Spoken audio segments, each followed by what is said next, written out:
You've heard of transmigration mangas, and they're cool, but what about reincarnation mangas? If you ask me, transmigration mangas are still cooler, especially when you're put in a situation similar to that of poor Gray, our MC.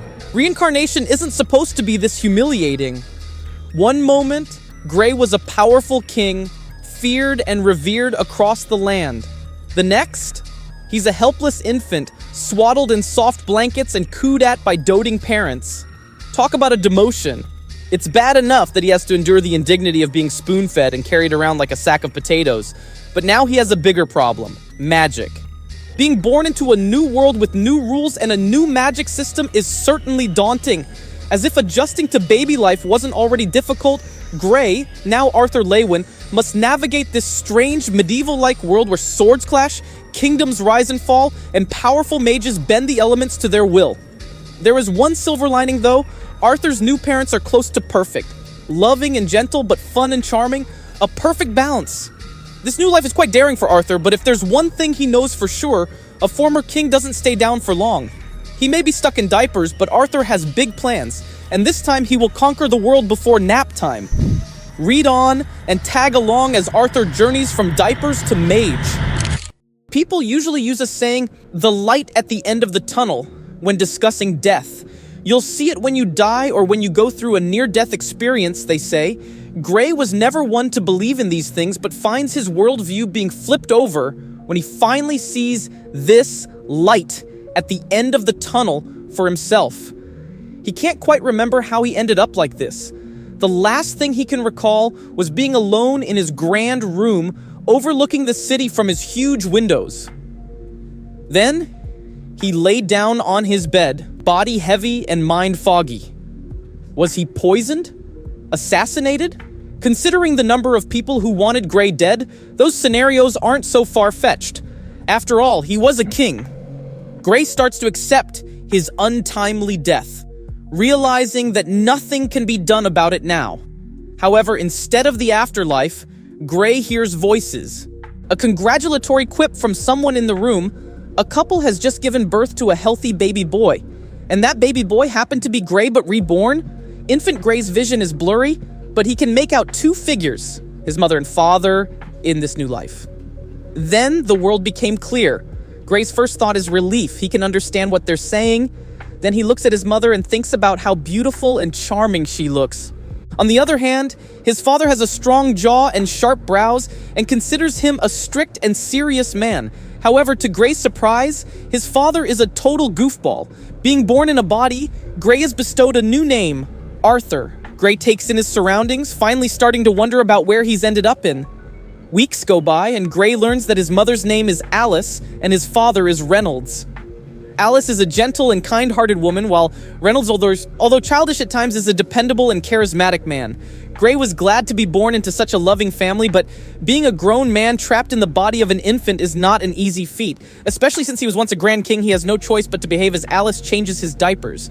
Gray thinks he's been reborn in the past into a more archaic period.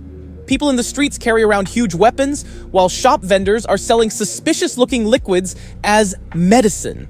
So far, Gray seems to have a pretty good idea of what to expect in his new life. That is until one seemingly uneventful day, Reynolds is home from work and starts playfully flailing baby Gray around. Reynolds ends up being too rough, and Gray accidentally hits his knee on the wall. Baby Gray has no control over his body, so he starts bawling. Then, Alice approaches, and light shines in her hand as she seemingly heals Gray with magic. In his previous life, Gray was a king. He lived in a futuristic, medieval-like world. Think robots with glowing swords and mecha horses. He led armies to battle and fought and won duels against representatives all over the world. Even with all that glory, Gray has never been as proud as he has been in this very moment. Baby Gray can finally crawl. His parents look on nervously, worried that their precious baby would get hurt. Gray, or Arthur now in this life, manages to crawl towards a mirror. He crawls into a sitting position and watches himself in the mirror. He's mesmerized by how adorable he looks. As a former king and ruler, he thought the name Arthur was a little too cute. However, looking at himself now, he thinks the name fits quite well. He has delicate features as a baby, but he'll probably grow up to be an undeniably handsome man. Arthur starts fantasizing about all the ladies he's going to conquer when he grows up. Later in the day, Alice tucks him in with a kiss on the cheek. And when Alice retreats from his room, Arthur's late-night mission officially starts. He struggles to pull himself out of his crib, but he successfully exits the crib. He watches as Alice hums to herself, unaware that Arthur is awake. Then, he slowly crawls towards what looks like a study. Arthur had discovered this room a little while back, and ever since then, he's been sneaking inside to read some of the books and learn more about this place. He learns that he'd been born on a continent named Dicathan. This continent comprises 3 major kingdoms. The first is Elenoir, an elven kingdom deep inside the forest. The second is called Darv, a kingdom located underground and home to the dwarves. Lastly is the kingdom of Sapin. It is the human kingdom and the most populated among the rest of the kingdoms.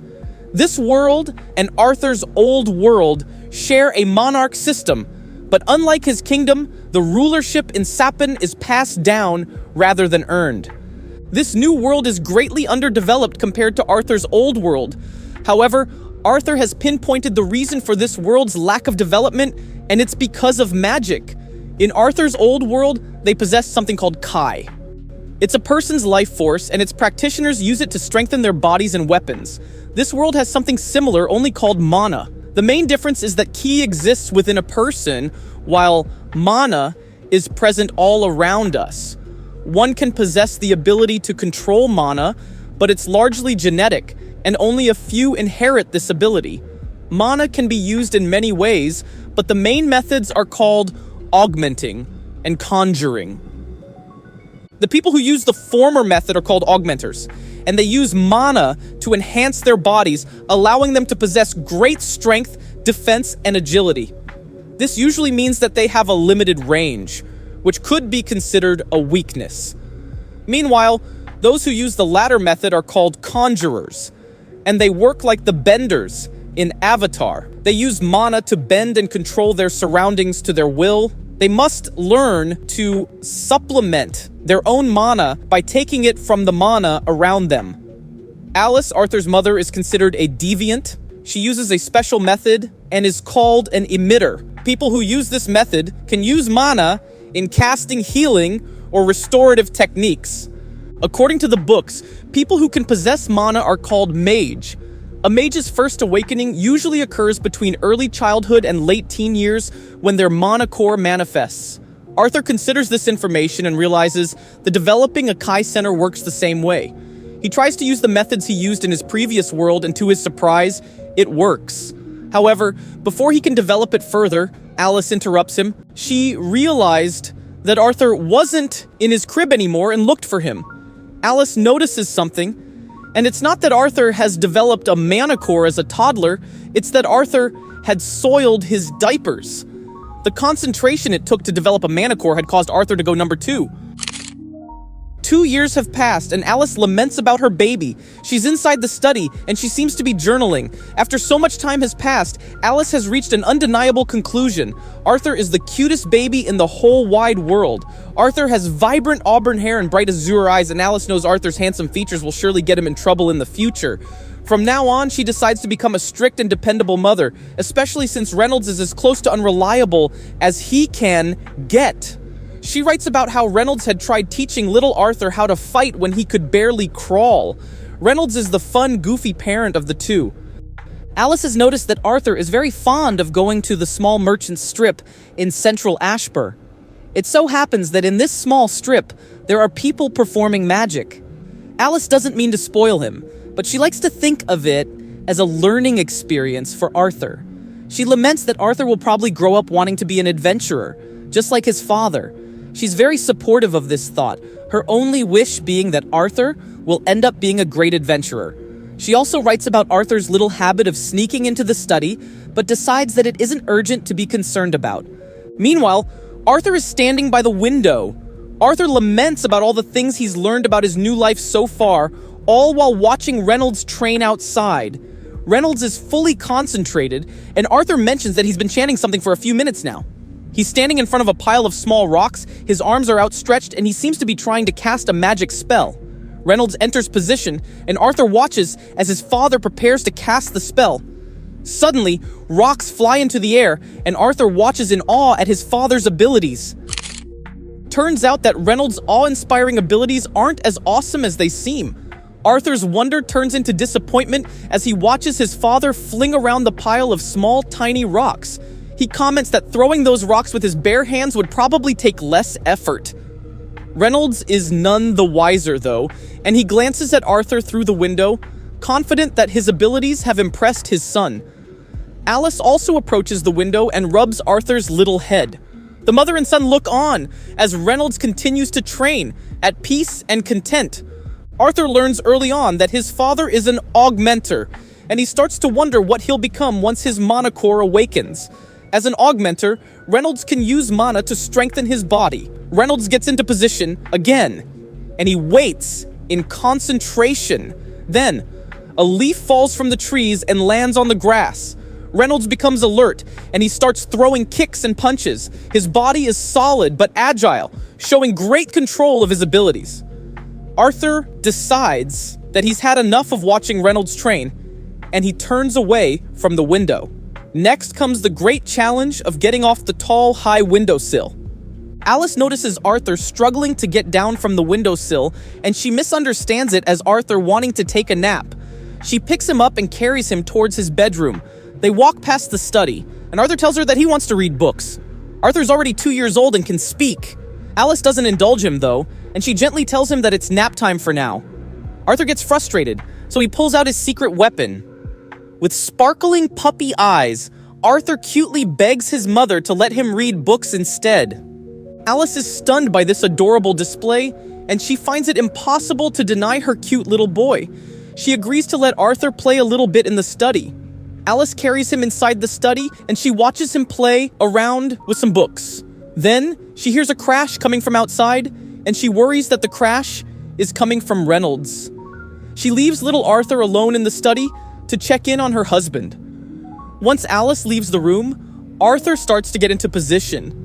He mentions how, aside from gaining new knowledge and experience over these last 2 years, he's also been making progress in building his mana core.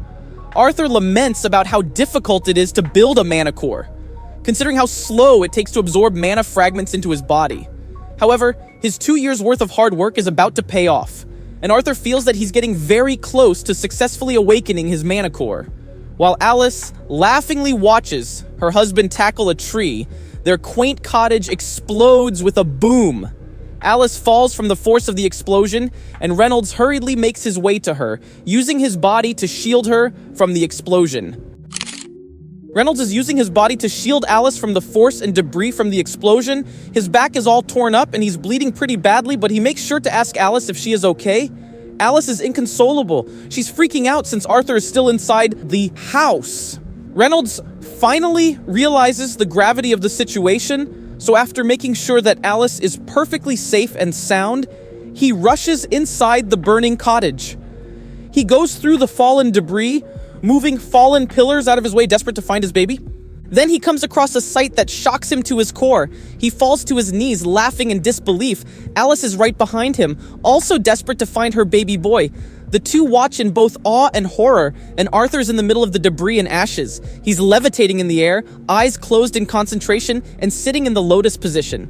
He's successfully awakened his mana core, and the force of this event is enough to cause an explosion. Arthur goes back down to solid ground, and he starts to feel the changes in his body. He's in a chipper mood, and he even takes the time to admire the vibrant green trees around him. That's when it hits him. Why would there be trees inside his roofed house? He looks around at his ruined home, and he starts jumping to conclusions. Were they attacked while he was meditating? Over the next year, aside from learning basic human knowledge and education with Alice, Arthur has also been learning the basics of mana manipulation and augmentation with Reynolds. At first, the father and son did basic body workouts, considering how Arthur is still in a toddler's body. Then, on Arthur's 3rd birthday, Reynolds bought him a wooden sword. With this wooden sword, Arthur has started training with his father. One day, the father and son are sparring with Arthur with his wooden sword and Reynolds with a stick. Arthur hasn't managed to defeat Reynolds yet, but he finally makes a breakthrough this time. On the verge of exhaustion, Arthur focuses and manages to break Reynolds' stick. Reynolds is taken aback by how quickly Arthur is progressing, and he finally lets him go inside to do some studying. In this world, the level of one's mana core is measured by its color. The first level is color black because the body's mana core is still filled with impurities. The more pure one's mana core is, the stronger it becomes. The order is black, red, orange, yellow, silver, and white. Each color has 3 stages: dark, solid, and light. The lighter the mana core, the purer it is. Arthur is meditating in his room, but he gets interrupted by Alice calling him over for dinner.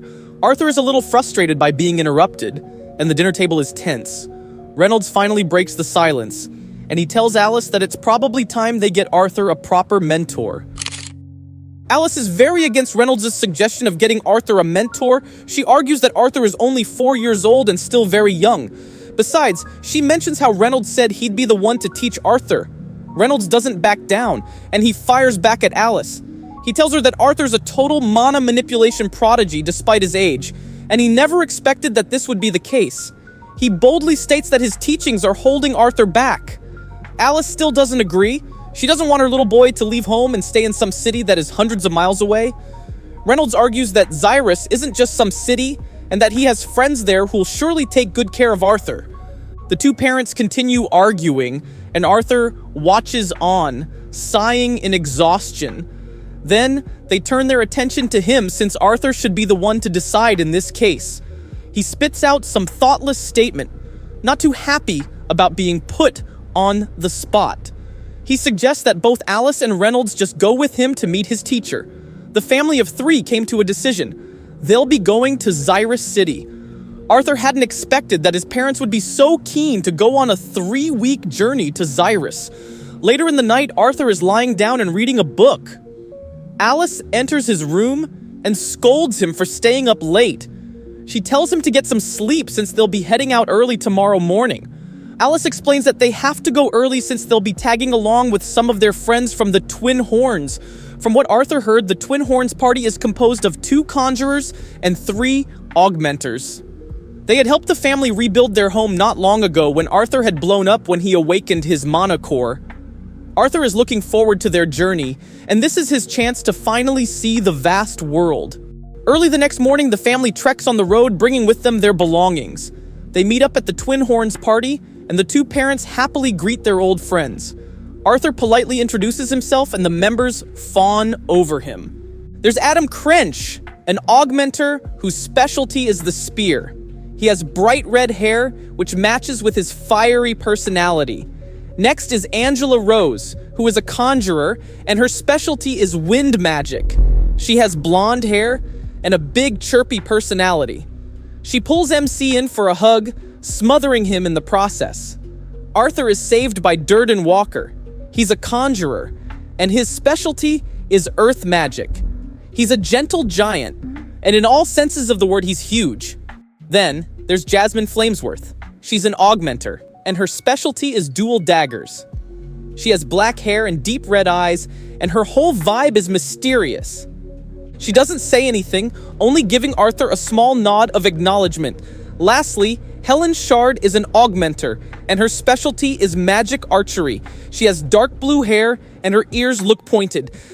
After they all introduced themselves, the group started loading up their carriage and preparing to head off.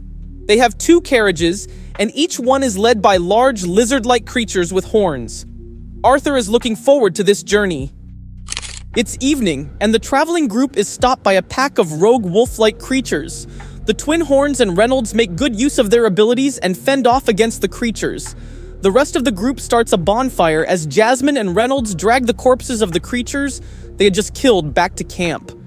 The group sits around the fire and starts eating their dinner, skewered meat, all except Arthur, as he's pouting while deep in thought about something. Helen notices, and she checks in on Arthur thinking that the little boy is probably just tired from the journey. Arthur goes along with it, but he continues to pout and sulk.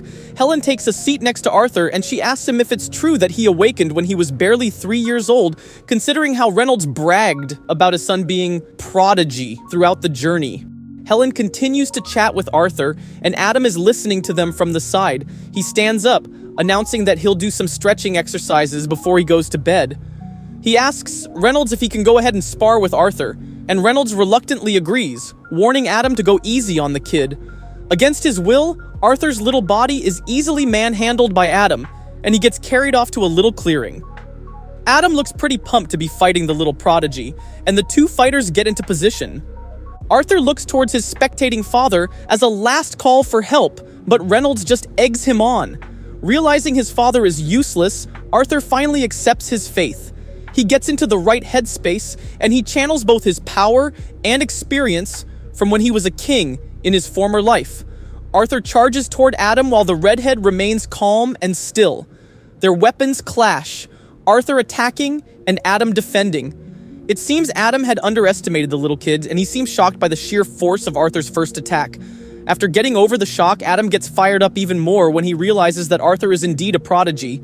The two get into a rhythm, both alternating between offense and defense. Arthur slams his body into Adam, managing to knock him down, but Adam isn't that easy to take down, and he fires back with a strong kick. Arthur manages to dodge, but Adam is in a superior position now. They clash again, and Arthur is thrown back from the force of Adam's attack. Durden steps in before the situation escalates, smacking Adam on the head for being too rough on the kid. Adam starts complaining to Reynolds, wondering how Arthur is so strong on Earth when Reynolds tells him that he only taught his son the basics. Alice runs to Arthur and starts healing him, worried and a little angry. Alice asks him if that's what he's been studying these past years, and Arthur makes some excuse about learning it through watching his father and reading some books. The Twin Horns are now certain that Arthur is truly a prodigy, and they're both impressed and shocked at Arthur's abilities, but one thing's for sure, Arthur earned their respect that night. They even ask him to teach them some of his moves, and so he does. However, the Twin Horns seem to have trouble learning Arthur's legendary moves. Several days have passed, and they are still journeying towards Xyrus. Arthur's birthday passed during the trip, and Jasmine had given him a birthday gift to thank Arthur for giving them lessons. On this day, the group stopped in a place with a beautiful waterfall, and they decided to camp in the area and also swim around in the pristine blue waters. It went from Reynolds teaching Arthur to Arthur teaching his father and the Twin Horns his fighting techniques. Jasmine turned out to be the best pupil, and she's already learned quite a lot from Arthur. After playing around for a while, the group dries off with the help of Angela's wind magic. They pack their things and head off towards Xyrus City yet again. While traveling, Adam strikes up a conversation with Arthur. He tries to ruin Reynolds' image of being a fun, charming man by telling Arthur that his father had gotten into all sorts of trouble back when they were young. Helen cuts him off, though, telling Arthur that Reynolds wasn't the only one getting into trouble since Adam was no better. While the two bicker, Arthur zones them out and starts focusing on Alice. He notices that his mother doesn't look too good, but Alice reassures him that she's just a little tired. Still worried, Arthur decides to distract himself by reading a book. He gets chills, though, when he realizes someone is staring at him a little too intensely. Jasmine is hovering behind him, eager to learn more techniques from Arthur. Suddenly, the carriage shakes violently. The group is startled, and Alice asks what's going on. Helen announces that they're being attacked by bandits, and she orders everyone to prepare themselves, and Alice drags Arthur to a corner, using her body to shield him. Angela's wind magic works as a shield and repels the dozens of arrows heading their way. The rest of the group ready their weapons and prepare themselves for a full-blown fight. Helen takes her palace to the front, and that's when she realizes that their two carriages are surrounded by bandits. The leader of the bandits is a rugged-looking man. He has scars all over his burly body, and he carries an axe as a weapon. He orders the other bandits to kill off the men and to leave only the women and the kid alive. He's a devious man, and he emphasizes that his men are not to leave any scars on the women and the child, to not damage any of the goods. Arthur is disillusioned, but he realizes that the world will never be rid of trash villains like these bandits, regardless of what type of world they are in. He's especially disgusted about how they refer to both himself and the women as goods. Arthur grips his sword, and Alice notices. She hugs him and attempts to comfort him, thinking that the little boy is probably scared. Alice is now sweating from both fear and worry, but she makes sure to comfort her son regardless of her feelings. The bandits shoot another row of arrows towards the group, and they manage to deflect every single one. The bandits carrying swords and melee weapons also start attacking, led by their leader. The Twin Horns and Reynolds give their all in the fight, taking down and killing bandits while making sure to look out for each other and the pair of mother and son. Jasmine eventually comes face to face with a bandit wielding a whip, and despite Jasmine's agile body, the bandit manages to make a small, shallow cut on Jasmine's cheek. MC realizes that Jasmine is at a disadvantage going against someone with a long-range weapon, since she wields double daggers. Arthur debates on whether he should step in to help, but while he's weighing the options, something crashes into their carriage. It's Reynolds, and he's bleeding copiously. He had fought head-on with the leader, and now it seems he's injured badly. Alice screams in horror upon seeing her husband in that state, and Arthur tells her to hurry and heal Reynolds. However, Alice tells him that she can't use her healing powers through tears. Reynolds reassures them both, claiming that his injuries aren't life-threatening. He tells Arthur that he'll be able to fend off the leader and tells him to take his mother and run back in the direction they came from. Arthur isn't willing to leave his father behind, insisting that he can fight. Reynolds refuses to let him stay, knowing that Arthur is strong enough, and that's exactly why he's entrusting Alice's safety to Arthur. He tells his son to run and not look back, to protect Alice and the baby inside her. Arthur is shocked at the news, and he starts thinking back to certain moments in the trip. His father had often caressed his mother's stomach. Alice didn't look well while riding in the carriage, and she couldn't use her healing powers. At the realization, Arthur strengthens his resolve. He promises to protect Alice and his future sibling, reassuring Reynolds. Reynolds prepares himself to fight against the leader, and upon realizing their plan, the bandits grow antsy. They're targeting Alice because she's a healer. Arthur grabs his mother's hand and drags her away, Adam protecting them as the pair run away from the battlefield. Arthur senses a bandit not far away, and he's preparing to shoot at Alice and Arthur. The arrow flies, and Arthur breaks it effortlessly, continuing to run. That's when he realizes something. Reynolds mentions that the bandits had 4 mages, but Arthur has only spotted 3 so far. Realizing that Alice and Arthur are going to get away, the leader calls out to someone named Damien, the 4th mage. The leader abandons the initial plan to capture the pair, instead ordering Damien to go for the kill. Arthur spots a huge ball of magic heading their way, Damien's attack. He can use his mana to dodge the attack, but Alice can't. In the face of danger, Arthur makes a split-second decision. He apologizes in advance for the bruises on Alice, then he pushes her away and out of Damien's range of attack.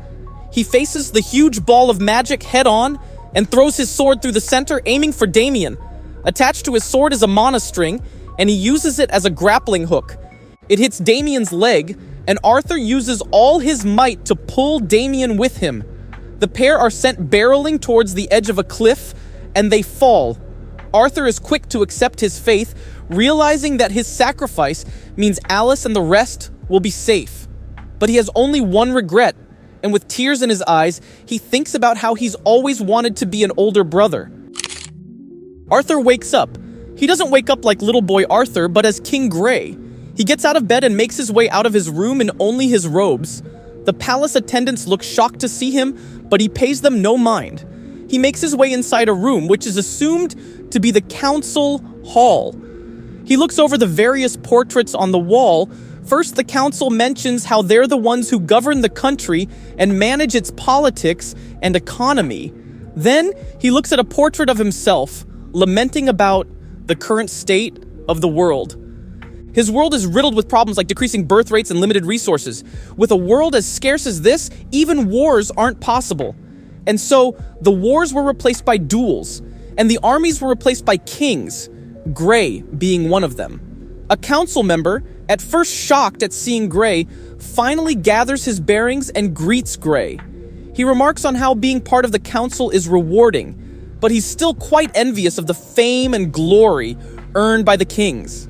The councilman, whose name is Marlorn, asks Gray why he had made an unexpected visit to the council. To his surprise, Gray lifts a medal of sorts, taking it off and gently laying it on the table. He announces that he's retiring as king and moves to exit the room. Marlorn tries to call out to Gray, but his calls fall on deaf ears. Meanwhile, Gray questions everything about his life. He had spent his entire life fighting to become the strongest. And for what? For fame? Glory? Even with those things in the palm of his hand, Gray remained an orphan with everyone he loved going. Gray states that he'd give up everything he had in this life just to go back to being Arthur and be surrounded by people he cared about. Then, he awakes again, this time as Arthur. He's badly wounded but alive. He scans his surroundings and he has no idea where he is. He glances to the side and he sees Damien's mangled corpse beside him. He retches at the sight before falling unconscious again. He's awoken by a leaf this time, and he sees a satchel filled with food. He exerts all the strength left in his body to reach for the food, and he gobbles it up. He fishes for water somewhere and drinks that too, before collapsing into exhaustion. Arthur wakes up for the third time, and this time he resolves to fight through the pain and exhaustion and get up. He manages to stand up, but he is trembling and weak. He looks over at Damien's body, and he pulls out a knife lodged in the corpse. He sees the cliff and stares in wonder, questioning how he'd managed to survive a fall at that height. He snaps off a long and thin tree branch to use it as a cane, since he's still having trouble moving. He starts to wonder how long it's been and where he is. However, he pushes these thoughts to the back of his head and focuses on moving on. That's when he hears a voice. It appears to have been waiting for him to wake up. Arthur is startled by the voice and he quickly hides behind the trees. He looks over at Damien's corpse, wondering if he'd somehow survived being mangled and is now talking to him. The voice continues to talk to him, asking him how his body is doing. Arthur gets even more freaked out, scared that the corpse might suddenly get up and become a zombie. He slowly makes his way to Damien's body and he pokes it with his stick. The voice laughs at his antics, but it tells him not to worry. It explains that it is dead for sure, and it won't just suddenly become a zombie. Arthur sighs in relief for a moment, and then he tenses up again. If the voice isn't coming from Damien's corpse, then where exactly is it coming from? Arthur demands to know who the voice belongs to, pointing the small dagger he's acquired in a random direction. He then asks the voice if it belongs to the person that saved him. The voice confirms that its owner is the one who saved Arthur. However, it doesn't tell Arthur who it belongs to. Instead, it tells Arthur that he'll find out once he arrives at its dwelling. Arthur isn't convinced, though, and he calls out the fact that the voice seems pretty confident that Arthur will find it for sure. The voice tells him that it's the only thing that Sakohan can help him get back home to his family. Arthur is startled, and at the mention of his family, he starts worrying about whether they've reached Xyrus at this point. Realizing that he has no other options, Arthur bashfully addresses the voice as Mr. He asks for directions that could lead him to dwelling. The voice chuckles, praising him for his quick wit, but it clarifies that the voice doesn't belong to a man. Rather, it belongs to a woman. Then, Arthur's eyes glow red, and he finds his vision blurring. He falls to the ground in pain, seeing visions of a large boulder-like structure. Then, it all stops. The voice advises him to start traveling immediately, as it's safer to travel while it's still light out. Arthur makes his way to the voice's supposed dwelling, and on the way, his body's condition is improving slowly. He starts thinking about the voice's true identity, curious to know what sort of magic it used to save him from the fall. Then he hears something, a stream of water. Arthur is delighted, and he quickly strips butt naked before jumping straight into the refreshing water. Arthur takes the time to wash himself and his clothes, commenting about how peaceful and freeing it is. Then the voice makes itself known, reminding Arthur that there's another pair of eyes on him. While eating his fill, Arthur starts thinking about the logistics of where he might be. Assuming that he fell off the cliff towards the east, then he must be near the elves' domain. He continues traveling to the forest, grateful that he's only encountered small animals so far. He comments on how the forest, the Beastglades, is abundant in mana. He feels a little regret in not being able to stay and absorb some of the mana, but he knows that he must hurry and head over to the Voices' place. By the time of sunset, Arthur has finally reached the Voices' dwelling. He extends his greetings, shaking a loose vine between the cluster of rocks. The voice reassures him that it's not a rock and directs Arthur to find it within the crevice of the rocks. Arthur spots something glowing inside one of the cracks, so he makes his way over there. Arthur enters the crevice, carefully stepping over the pile of rocks. Just as the voice warns him to watch his step, he steps over a loose rock and falls through a ravine of sorts. He falls deeper and deeper, getting closer and closer to the glowing blue light. He lands at the bottom, covered in rock debris. Arthur pats himself off and he slowly pulls himself up. Once he's recovered from the fall, he looks towards the glowing light and is horrified. He steps backward in shock and trips over. He isn't quite sure what he's looking at, but one thing's for sure, it looks terrifying. It's a large, dark figure. It has an armor-like structure with thick, sharp horns on the top of its head.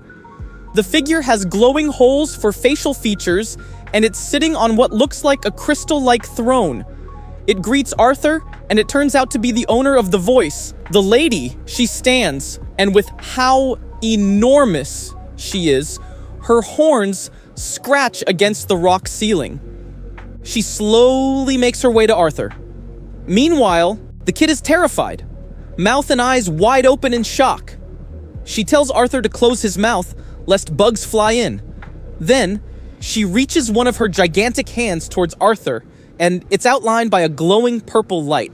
She pulls Arthur up and explains some things to him. She mentions being able to open a dimensional rift, but it'll take some time for her to open one strong enough to transport Arthur back home. In the meantime, she presents him with special plants that can nourish his body while he waits. Arthur politely thanks her, and he slowly makes his way to the large glowing plants. The plants remind him of the moments when he used to eat fruits with his parents and he starts zoning out. The lady approaches him and Arthur is startled by the sudden proximity. She was just pointing out which plants taste better. The two sit down for a bit and they're munching on some plants. Arthur is the first to strike up a conversation. He asks the lady how he should address her, and she introduces herself as Sylvia. Arthur asks her if she can answer some of his questions, and for how gigantic and horrifying she looks. Sylvia's reply is gentle and indulging. First, he asks him where this place is. She explains that his area is a narrow zone between the Beast Glades and the Forest of Elshire. No one has been able to enter this area since she's been warding off anyone who tried, and Arthur is the first to officially enter her domain. Next, he asks her why she's all alone. Sylvia explains that she's alone simply because she has no one left to be with. She explains that she has many enemies, and they all want something that belongs to her. Previously, when Arthur first saw her, he noticed a glowing gash on her chest. He asks her how she got this wound, and she explains that she got it during her last battle with her enemies. Afterward, she escaped to this cave. Lastly, Arthur asks her why she decided to save him. Sylvia's answer is short and vague, and she is moved by Arthur's courage and sacrifice. Truthfully, she isn't quite sure what the reason is either. After answering all of Arthur's questions, she excuses herself for the night. Before Sylvia officially retires for the night, she tells Arthur about his family. She explains that although she cannot see exactly where they've gone, she can confirm that his family is safe and sound. Upon hearing that his family is all right, Arthur sheds tears of relief and happiness, and he expresses his sincere gratitude towards Sylvia. Arthur's time in the cave goes from days to weeks, and while he waits for Sylvia to finish opening the dimensional rift, he finds spending more and more time with her. They talk about all sorts of things whenever Sylvia isn't busy with the portal. Arthur also has time to meditate and develop his mana core. He describes Sylvia as the embodiment of the phrase, "Don't judge a book by its cover." Despite having a scary exterior, Sylvia was kind, patient, gentle, and warm. She picks some fruit and calls Arthur over. She asks him if he's dined yet, and when he replies negatively, she offers him fruits. She purposefully picked the ones that were savory and very rarely found. Arthur laments that Sylvia kind of reminds him of his mother, Alice. Both women were kind-hearted, gentle, and loving at heart. However, he realizes that both can be strict and firm when the situation calls for it. During his time with Sylvia, he vented some of his feelings. He specifically expressed some very negative feelings for the bandits that attacked them. Recalling how they'd hurt the people he cared about, Arthur vowed to hunt them down and make them suffer. Sylvia didn't react kindly to this, and she gave him a light flick to the head. Considering Sylvia's size, the light flick was still enough to throw Arthur backward. Recovering from the attack, Arthur accusingly asks Sylvia why she did that. She explains that although she has no good feeling towards the vicious bandits, she does not approve of Arthur being hateful. She tells him that letting his heart cloud with hatred and vengeance will only harm him in the long run. She advises him not to dwell on the negative and to live life proudly moving forward. Arthur will come across some challenges and misfortunes in life, but he should never let them disrupt his mind and heart. Instead, he should learn from these experiences. This way, he can face the future with a peaceful heart and a smiling victory. After her lecture, Sylvia checks on Arthur's head, asking him if she had flicked him too hard and hurt him.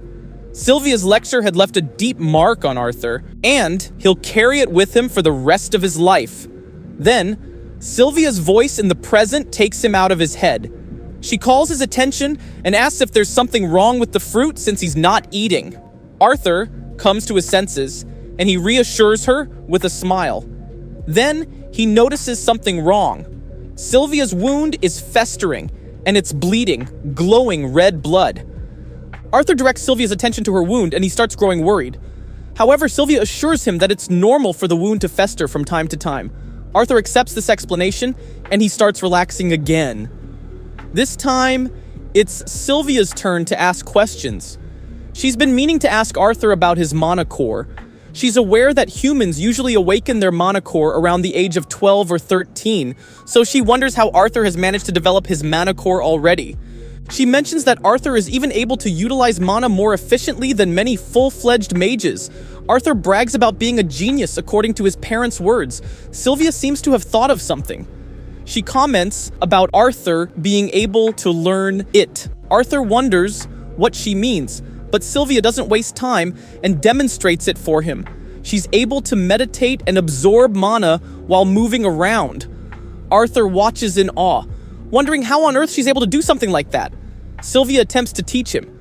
Arthur follows her directions but finds that it's easier said than done.